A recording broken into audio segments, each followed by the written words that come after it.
Sou Paulo César falando com vocês. Bem-vindos ao curso de Inteligência Artificial. Hoje nós vamos falar sobre dados desbalanceados. Então vamos relembrar um pouquinho da aula anterior, né? Porque falar de base de dados, a gente vai ter que inserir essa base de dados numa rede neural artificial. Levando em conta o que a gente falou na aula passada, né? Que a gente fez uma introduçãozinha sobre as redes neurais artificiais, a gente falou do esqueminha básico, como é que funciona uma rede neural, né, mostrando aqui a camada de input, de entrada, né, as camadas ocultas e a camada de saída, né, onde que vai dar o meu resultado.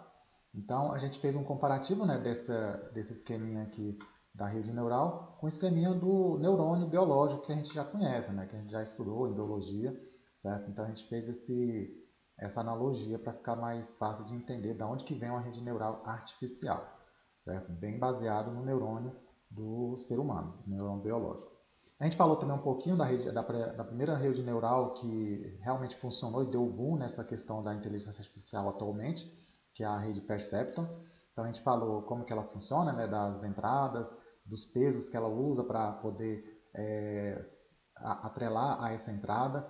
Aí nós temos aqui o neurônio de cálculo desses dados que entra, tem uma função de ativação e aí faz a saída nossa. Então, tudo isso aqui a gente demonstrou, né, com o cálculo, né? A gente fez um cálculo na mão, como que funciona essa saída, né, que ela pega uma entrada, no caso aqui uma entrada 0 com um peso 0, certo? Soma com um peso 1 atrelado à entrada 1 e vai fazendo isso sucessivamente, dependendo da quantidade de entradas e de pesos que você colocou. E aí ela faz a somatória e dá o resultado no final para você. Então essa aqui é uma conta matemática, certo? A parte matemática da nossa rede neural artificial. É bem simples, só que são várias contas ao mesmo tempo, né? Então, continuando aqui, a gente falou também das multicamadas do Perceptron, né? Que então pode ter várias camadas secundárias aqui. Você pode colocar várias para poder refinar o resultado que ele vai ter lá no final. A gente fez um comparativo também entre rede neural e o Deep Learning, que a diferença básica está na quantidade de camadas ocultas que ele coloca. Geralmente a gente usa isso aqui para calcular, detectar alguma imagem, voz, som, no caso, como tem várias variáveis de entrada, múltiplas tarefas a ser feitas, então a gente usa um Deep Learning aqui. Principalmente em vídeo é usado muito o Deep Learning. E a gente falou também as considerações sobre redes neurais, né? A questão da quantidade de camadas que você precisa usar. Geralmente, para as aplicações do dia a dia, a gente usa apenas uma camada. Quantos neurônios a gente coloca? Então, no caso ali, 2 no máximo já está bom, né? Porque cada neurônio recebe várias entradas e vários pesos, então não precisa colocar mais que 2, certo? E falamos também das funções de ativação, né? No caso aqui eu mostrei as principais funções que a gente usa na ativação dessas redes neurais que são aplicadas no dia a dia. A gente falou da linear, né? Da que traz a logística, né? Que é no caso a sigmoide logística, que é uma regressão logística. A gente falou da hiperbólica tangente e da ReLU, né? Que é uma das principais que é usada. Isso aqui é o exemplo, né? Da fórmula matemática da regressão logística que a gente usa como função de ativação, certo? Só que a gente mostrou tudo isso aqui, então a gente falou assim, não, então vamos fazer um teste, né, de uma rede neural funcionando. Então, como que é o código de uma rede neural? Então, eu coloquei aqui o código, né, a gente baixou as bibliotecas necessárias, né, que é o Keras, o Pandas, né, e a NumPy. A gente atualizou ela, né, foi criando aqui o código, né, ocultando alguns avisos que pode dar de algum erro que não é importante. A gente carregou uma base de dados, né, nela aqui, visualizou essa base de dados. Depois a gente fez a separação da coluna que a gente queria tratar, separou também em parte de treino e de teste, e aí carregou novamente as bibliotecas da rede neural artificial, que no caso aqui a gente está usando o modelo sequential do Keras, certo? Que o Keras está dentro do TensorFlow, então é uma biblioteca muito utilizada mesmo, é uma das melhores para fazer esse tipo de RNA. A gente criou aqui o nosso modelo, né, baseado no sequential que está dentro do TensorFlow do Keras, certo? Puxou aqui os neurônios e colocou o treinamento aqui, o modelo de treinamento dele. Então ele veio treinando aqui tudo, certo? A gente viu ao vivo o treinamento desses neurônios, que ele pega os pesos, vai atribuindo a cada entrada, certo? E no final ele vai dar para a gente o resultado que a gente precisa. Então, e a gente ainda visualizou graficamente esse resultado, né? Como que fica a questão do erro do treino e o erro do teste. Então ele passou, né, nessa curva aqui de treino e teste, ficou bem parecido, né? Então significa que o nosso treino ficou excelente. Se o nosso erro de treino tivesse, que essa linha azul tivesse maior que a erro de teste, então a gente poderia ter um resultado errado no final da saída do nosso neurônio, certo? Então, esse aqui foi um pouquinho da aula passada, mas como que a gente faz para trabalhar com dados desbalanceados, né? Então, geralmente, esse teste que a gente fez na aula passada, a gente pegou uma base de dados bonitinha, toda balanceada, toda tratada, então não tinha nenhum probleminha nela. Geralmente a gente pega bases de dados que estão totalmente desbalanceadas. E como é que a gente faz para trabalhar isso? Então, base de dados balanceadas, como esse aqui que eu puxei aqui para vocês, que é uma que fala das transações de cartão de crédito. Então, a gente puxou ela aqui. Aqui ela tem a classe, aqui são as transações que estão ocorrendo várias dessas classes aqui, V1, V2, V3, V7 até a V28. E aqui ele fala a quantidade de valores que é transacionado, e a classe aqui está falando que se essa transação ela é verdadeira ou é fraude. Aqui ele coloca como 0 como uma transação verdadeira e 1 como fraude. Então, a maioria dessas transações, quando a gente vai visualizar aqui, faz a separação, eu peguei aqui a base, separei em X e em Y, certo? Coloquei a nossa classe que a gente quer ver no Y e agora eu vou visualizar. Então, perceba aqui o seguinte, ó, que a maioria das transações que ocorreu naquele dataset ali, elas são transações verdadeiras, ó, são classificação 0. Tá? Então, 99,83 é verdadeira. E apenas 0,17% está classificado como 1, que é fraude. Então, tem muito pouca fraude naquele dataset ali. Ó. Quando você pega e joga esse dataset na sua rede neural, ela vai perceber sim que pô, mais de 99% desses valores são transações verdadeiras, então esse menos de 1% aqui que é fraude, não é fraude. Então você pode induzir a rede neural a achar que aquele pequeno erro ele não tem importância, então o resto é tudo verdadeiro. É por isso que a gente vai balancear. Então, visualizando aqui, a gente tem aqui ó, que as transações verdadeiras, 28 mil, tem 284 mil, aliás, né, transações verdadeiras, enquanto eu tenho 492 transações que são fraude naquele dataset. Para tratar esse tipo de problema que nós temos no dataset, que é um dataset todo desbalanceado, a maioria numa classe e a minoria em outra classe, a gente temos as técnicas de oversample e undersample de dados. O que é o oversample e o undersample?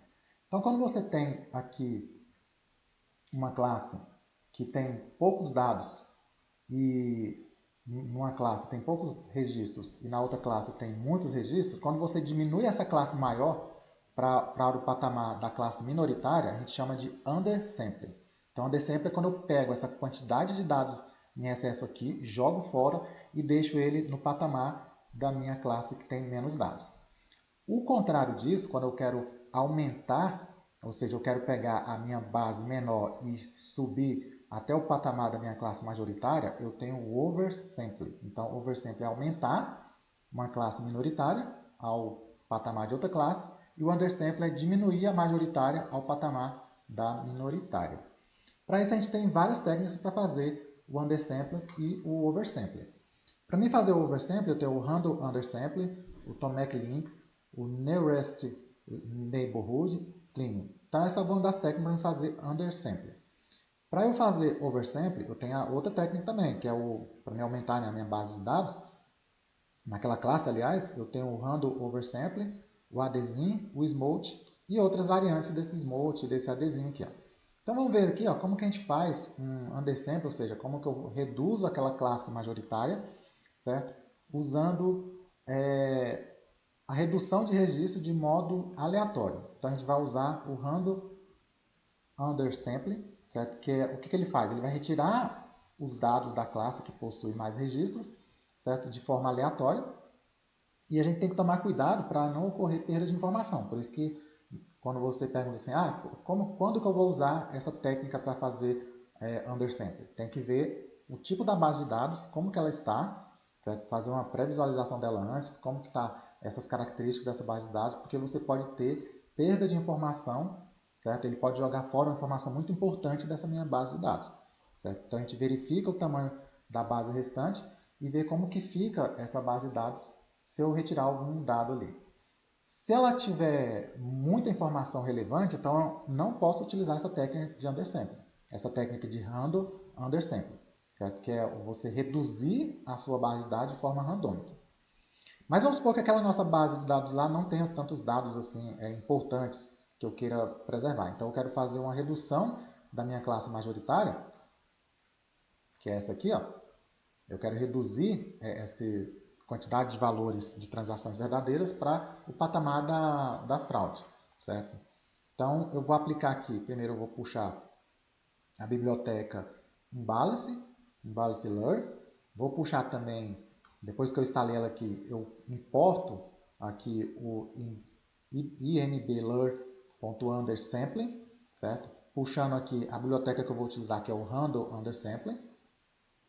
Aqui eu faço uma redefinição dos meus valores. E aqui dentro do meu handle undersampling, eu vou colocar esse handle state igual a 42. Para que serve esse carinha aqui? Esse carinha nada mais ele vai funcionar como um garantidor de que meus dados aleatórios sempre vai ser o mesmo, certo? Então eu posso rodar essa base de dados toda vez e ele vem em valores aleatórios diferentes. Quando eu coloco o random state, ele garante que esses dados aleatórios sempre são os mesmos. Então eu garanto uma consistência nesses dados aleatórios. Aí eu faço aqui a separação, né? Como eu já fiz lá a separação x e y, eu aplico, né, esse meu random undersampling no x e no y, certo? Coloco aqui o hus.fit resample para mim jogar dentro do meu, pegar os valores lá do x e y, colocar nesse resampling aqui, ó. Então eu tenho o meu x resampling e o meu y resampling. Quando eu coloco para visualizar, através de um plot, eu percebo que as duas classes, a classe 0, que era de transações verdadeiras, e a classe 1 de transações falsas, ficam com a mesma quantidade, no caso aqui 50 a 50, certo? 50% de cada lado. Quando eu olho para a quantidade de valores dessa classe, então eu tenho lá, ó, lá na outra lado eu tinha 284 mil transações verdadeiras, agora eu reduzi ela para 492, que era o patamar da minha classe de fraudes, certo? Então assim eu fiz a redução daquela minha classe que tinha mais quantidade de registros para o patamar da classe que tem menos registros. Agora a gente vai fazer o contrário, né? Vai pegar aquela classe que tem poucos valores, poucos registros e fazer ele aumentar e chegar até o patamar da classe que tem mais registros. Então eu vou pegar essa classe aqui de fraudes e vou aumentar ao patamar da classe de transações verdadeiras. Então o oversample é o contrário, né? A gente aumenta os registros da classe minoritária. Certo? Então o que ele vai fazer, na verdade? Ele vai duplicar os valores de maneira aleatória, certo? E a gente só tem que observar que a gente precisa garantir que a gente não vai gerar um overfit, né? Ou seja, um viés para quando eu jogar na rede neural, ela não achar que aqueles valores façam com que todos os resultados sejam baseados nele, ou seja, ela achar como verdadeiro esses valores. Então a gente tem que tomar cuidado com isso aqui. A gente tem que mostrar, vamos mostrar aqui que a gente vai importar, né? Agora a parte da biblioteca handle oversample, essa que é a diferença, ó. Então aqui ela está dentro do imbler, certo? Só que agora eu puxo aqui o oversample. E dentro do oversample eu puxo a handle oversample, certo? Que é o contrário daquela que a gente fez agora. Coloco também aqui o handle state, né? 42. Esse 42, pessoal, ele pode ser qualquer número, certo? 42 é porque o pessoal é nerd aí e coloca esse valor, mas você pode colocar 10, 7, pode colocar um número qualquer aí que ele não vai ter muita diferença. Na verdade, ele só vai garantir que a base de dados não fique tão aleatória e diferente a cada vez que você rodar esse código, certo? Então, fiz aqui a aplicação do meu modelo, né? Aqui no X e o Y, e aí, visualizando, a gente colocou no gráfico que ele ficou 50%, 50%. Então, contando os valores, eu tenho aqui ó, agora a minha classe que era minoritária, ó, que tinha só 400 e poucos valores, agora tem 284.315 valores. Certo? Então, eu peguei de forma aleatória, criei esses valores e ele jogou aqui e completou. Certo? Então, agora eu tenho a quantidade de valores iguais. Então, eu aumentei aquela minha classe minoritária ao patamar da outra classe majoritária. Certo? Então, essa é uma das técnicas de oversample. Continuando aqui, a gente tem também, para trabalhar com datasets desbalanceados, nós temos o Smolt, que é uma técnica para oversample também. SMOTE significa Synthetic Minority Oversampling Technique. Então, o que o SMOTE é? Ele é um método aprimorado do Random Oversampling. Tá? Essa aqui é uma das mais utilizadas, uma das técnicas mais utilizadas, então por isso que é bom a gente focar nela. Que, no caso, ele vai fazer o seguinte, ele vai criar novas observações, né, interpolando valores que estão próximos daqueles valores minoritários. Então, ele vai pegar lá, aqui está a minha classe, a minha base de dados, né? Então, aqui eu tenho uma classe majoritária e uma classe minoritária. Dentro dessa classe minoritária, ele vai olhar os vizinhos dos valores aqui, vai criar tipo uma média desses vizinhos e vai criar um outro valor, de forma sintética, de forma artificial. Então, ele não faz igual no outro caso, que era você excluía ou criava de modo aleatório os valores. Aqui não, ele pega as características de um certo valor da minha classe minoritária, do que está aqui perto, cria uma média e vai criando valores, vai replicando. Então, por exemplo, aqui, vamos supor que tem uma quantidade de dados aqui próximo desses dois pontos aqui. Ó. Aí ele pega a média desses dados que estão aqui no meio, cria um outro valor e joga lá na minha base minoritária. Só que esses valores que foi criado, ele está com as características desses dados que estão aqui no meio. Aqui, ó. Então ele cria valores aleatórios, só que de forma mais fiel possível aos meus dados da classe minoritária. Então por isso que ele é um dos mais utilizados, porque ele deixa um pouco mais fiel do que aquela técnica anterior. Então, o que a gente faz aqui? A gente carrega as bibliotecas, né? Então, Pandas, NumPy, o Scikit-learn Datasets, né? Que eu fiz aqui para classificação, Scikit-learn Model Select, né? E eu vou puxar a parte de treino e teste. Puxei de novo lá IBM Learn, certo? Sampler, e eu importo dentro da minha IBM Learn, eu vou puxar o SMOTE, né? Que é a técnica que eu estou usando, certo? E nesse caso aqui, eu vou criar uma base de dados aleatória, porque é mais fácil explicar para vocês. Então, aqui eu criei uma base de dados desbalanceadas, que ela vai até 1000, de 20 em 20, e ela vai criando esses valores nesse espaço aqui, ó, certo? Então, verificando que a distribuição, eu tenho aqui nessa minha classe, meu dataset que eu criei, eu tenho na classe 0, que pode ser transação verdadeira e transação falsa, eu tenho 950 valores dessa classe 0, e da classe 1, que é a minoritária, eu tenho 50 valores. Jogando num gráfico, a gente vê claramente que está totalmente desbalanceado. Então, o que eu vou fazer aqui? Agora eu vou aplicar, né? Eu vou fazer a divisão dos dados e vou separar entre treino e teste para o x e para o y. Certo? Aplico aqui o meu código, né, de treino e teste que eu puxei lá do meu scikit-learn. Novamente eu coloco o random state porque os valores vão ser criados de forma randômica, mas eu quero garantir que eles estão totalmente fixos, que não fica muito aleatório a cada vez que eu rodar esse código, certo? Aí eu aplico aqui a técnica do SMOTE, né? Então eu criei aqui uma variável SMOTE, então eu puxei lá SMOTE maiúsculo, né, pessoal? Toma cuidado, isso aí do básico de Python a gente já sabe, né? Que é uma palavra reservada. Lá dentro eu coloquei de novo o meu random state, joguei na minha base de treino, certo? De x e y, e fiz o fit aqui do SMOTE aqui, ó, certo? Dentro do meu xtrain e dentro do meu ytrain, certo? E agora eu vou verificar como que fica. Então aqui eu fiz um print do meu xtrain que já está aplicado o SMOTE, né? E do meu ytrain que já está aplicado a minha técnica. Então quando eu vejo aqui a distribuição, ó, eu vejo que a minha classe 0 está com 660 e a minha classe 1, que só tinha 50, agora também tem 660. Só que esses valores foram criados baseados nas características dessa rapaziada aqui, ó, desse pessoal aqui de 50. Então não são valores assim totalmente fora da caixa. Ele tem umas características, a média das características para criar esses 660 integrantes aqui da minha classe minoritária, que agora ficou num patamar igual. Então aqui, quando a gente faz aqui um plot aqui do gráfico, a gente vê que a minha classe 0, que a gente tinha 950, agora tem 600 e poucos, 660, e a minha classe minoritária tinha 50, agora tem 60. Então, pessoal, a gente focou aqui mais nessa parte de balanceamento de dados com SMOTE, né, que é uma técnica muito utilizada. A partir daqui, a gente pode voltar lá na nossa rede neural e carregar o nosso